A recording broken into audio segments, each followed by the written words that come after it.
Backroom का खौफनाक किस्सा। ये कहानी एक युवक राहुल की है जो हाल ही में अपने दोस्तों के साथ एक अनजान और सुनसान इलाके में गया था। यह इलाका शहर से काफी दूर था, जहाँ सिर्फ पुराने और बिखरे हुए घर थे। राहुल और उसके दोस्त अजय और विक्रम एक रोमांचक अनुभव की तलाश में थे, इसलिए वो एक ऐसी जगह गए जो स्थानीय लोगों के अनुसार बेहद डरावनी थी। एक पुरानी इमारत थी जिसे बैकरूम कहा जाता था। इस इमारत के बारे में कहा जाता था कि जो भी इसके अंदर गया वो वापस नहीं लौटा। फिर भी राहुल और उसके दोस्तों ने इस चेतावनी को नज़रअंदाज करते हुए इमारत में घुसने का फैसला किया। इमारत के अंदर दाखिल होते ही अजीब सी ठंडक और सन्नाटा महसूस हुआ। चारों तरफ गहरा अंधेरा और दीवारों पर अजीब निशान थे। वो जैसे ही अंदर बढ़ने लगे, अचानक उनके मोबाइल के नेटवर्क गायब हो गए। हर कदम के साथ उनकी धड़कनें तेज हो रही थी। चलते चलते वे एक बड़े कमरे में पहुंचे जो बिल्कुल खाली था।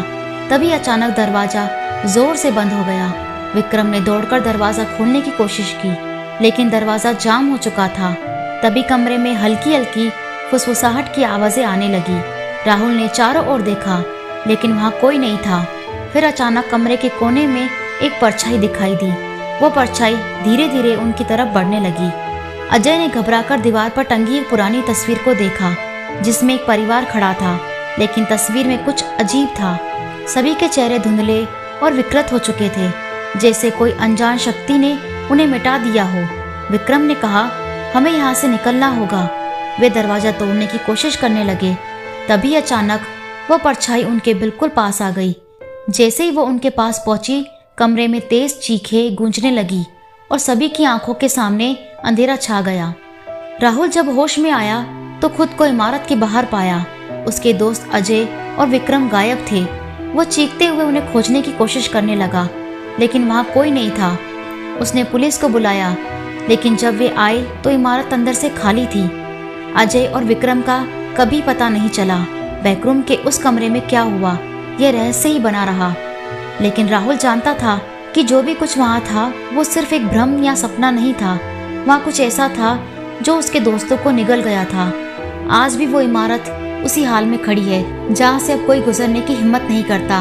स्थानीय लोग अब उस इमारत के पास जाने से कतराते हैं और रात के समय वहाँ से गुजरते समय अजीब आवाज़ सुनाई देती है, जैसे कोई अंदर से मदद की पुकार कर रहा हो। राहुल अब अकेला रह गया, लेकिन उसके जहन में वो रात हमेशा जिंदा रहती है।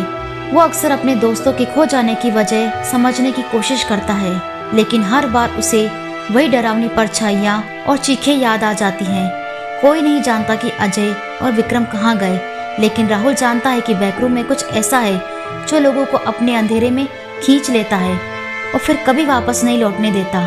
वह डर के साए में जीता है और हर रात उसे लगता है कि शायद किसी दिन वो भी उस अजीब सी परछाई का शिकार बन जाएगा। और बैकरूम, वो इमारत अब भी खामोशी से खड़ी है, अपने अगले शिकार का इंतजार करते हुए। अगर आपको एक खौफनाक कहानी पसंद आई हो तो इसे लाइक करें और अपने दोस्तों के साथ शेयर करें।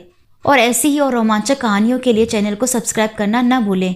आपकी हर सब्सक्रिप्शन हमें बेहतर कंटेंट लाने के लिए प्रेरित करती है। अगली बार हम और भी डरावनी कहानियां लेकर आएंगे। धन्यवाद। अगली कहानी तक रात को अकेले बैकरूम के पास जाने से बचें।